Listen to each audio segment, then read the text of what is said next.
पंतप्रधान नरेंद्र मोदी यांनी देशवासियांना इंधन बचतीचं आवाहन जे केलेलं आहे आणि या आवाहनानंतर आता सोलापूर जिल्हा परिषदेने एक ऐतिहासिक आणि महत्त्वपूर्ण असा निर्णय घेतलेला आहे। नो व्हेकल डे अशा पद्धतीचा जो निर्णय आहे तो या जिल्हा परिषदेने घेतलेला। आपल्यासोबत अध्यक्ष आणि उपाध्यक्ष दोघे आहेत। सुरुवातीला उपाध्यक्षांकडे जाऊ। भाऊ, काय निर्णय घेतलेला आहे? आपण नो व्हेकल डे आपण साजरा करताय किंवा तो पाळताय, नक्की काय संकल्पना आहे? आदरणीय देशाचे नेते पंतप्रधान नरेंद्रभाई मोदी साहेब यांनी जे पेट्रोल डिझेलची टंचाईच्या संदर्भात देशाला आव्हान केलं आहे, त्या आव्हानाला प्रतिसाद म्हणून आम्ही जिल्हा परिषदेकडून नो व्हेकल डे आठवड्याच्या प्रत्येक सोमवारी अधिकारी पदाधिकारी पंचायत समितीचे सर्व अधिकारी पदाधिकारी यांना विनंती केली आहे आणि जिल्हा परिषदेला परिपत्रक काढतो शिवसाहेबाच्या आदेशाने की सर्वांनी त्या दिवशी शासकीय वाहनं सायकल चालत आपल्याला जसं शक्य असेल तसं जिल्हा परिषदेला पोचावं। यामध्ये प्रामुख्याने इलेक्ट्रॉनिक व्हेकलसुद्धा आता उपलब्ध झाले आहेत, त्याचा वापर करता येणार आहे का आणि कशा पद्धतीनं आव्हान असणार आहे? इलेक्ट्रिक वाहन वापर करायला काही अडचण नाही। ज्यांच्याकडे इलेक्ट्रिक वाहन आहे, मोटरसायकल असो किंवा फोर व्हीलर असो, तो त्यांनी वापरलं तर चालेल।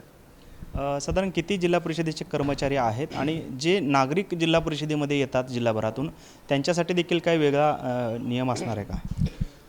जिल्हा परिषदेचे 1400 कर्मचारी आहेत। सगळ्याला कंपल्शन राहील की एक दिवस आपण आव्हानाला प्रतिसाद द्यावा आणि आदरणीय पंतप्रधान साहेबांनी सांगितलं आहे त्यांना मान दिला असं पण होईल, जेणेकरून आपल्यामार्फत छोटासा प्रयत्न खारीचा वाटा म्हणून इंधन बचतीचं प्रयत्न राहील आणि जे खाजगी वाहनं किंवा जनतेला आव्हान असं राहील की आपणही सर्वांनी आदरणीय पंतप्रधानाच्या आव्हानाला प्रतिसाद द्यावा ही विनंती।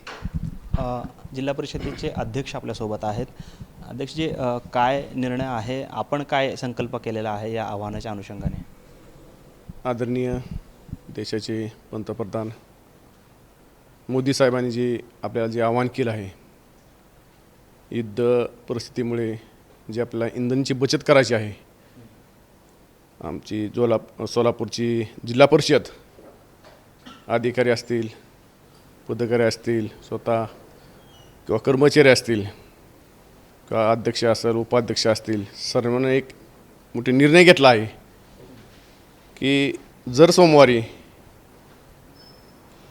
जिल्हा परिषदेच्या जी वाहनं आहेत एकानंही गाडी घेऊन यायचं नाही। शासनाचा एसटी असेल त्याचा प्रवास करायचा समजायला सूचना दिलेल्या आहेत। आज आपल्याला युद्धाच्या परिस्थितीमध्ये जर पाहायला बघायला गेलं तर मोदी साहेबांनी जी निर्णय घेतला आहे ती योग्यच घेतला आहे। आम्ही सोलापूर जिल्हा परिषदेनं पूर्ण ही निर्णय घेतला आहे आणि स्वतः मी बार्शीचा असल्यामुळं स्वतः मी बी एसटी बसनं प्रवास करणार आहे। आम्ही शासनाच्या गाडीचा वापर करणार नाही एक दिवस, जोवर ही इंधनाचं वापराचं तोवर युद्धाचं परिस्थिती सुरळीत होत नाही तोवर आम्ही निर्णय घेतला आहे। पण पाहतोय खरं तर जिल्हा परिषदेचे अध्यक्ष असतील, उपाध्यक्ष असतील, दोघांनी हे निर्णय घेतलेला आहे की आठवड्याच्या पहिल्या सोमवारी या ठिकाणी कोणत्याही गाडीचा वापर जे आहे ते करणार नाही आहे। तर स्वतः अध्यक्ष जे बार्शीवरून येतात ते एसटीने येणार आहेत आणि उपाध्यक्ष आहेत ते उत्तर सोलापूर तालुक्यात आहेत, ते देखील कोणतेही पेट्रोल किंवा इंधनाची गाडी वापरणार नाही, तर इलेक्ट्रॉनिक गाडीचा वापर ते करणार आहेत। त्यामुळे एकंदरीतच पंतप्रधानांच्या आवाहनाला त्यांनी आता प्रतिसाद दिलेला आपल्याला पाहायला मिळतं। कॅमेरामॅन विनोद उमनाबादकरसह सागर सुरवसे, TV9 मराठी, सोलापूर।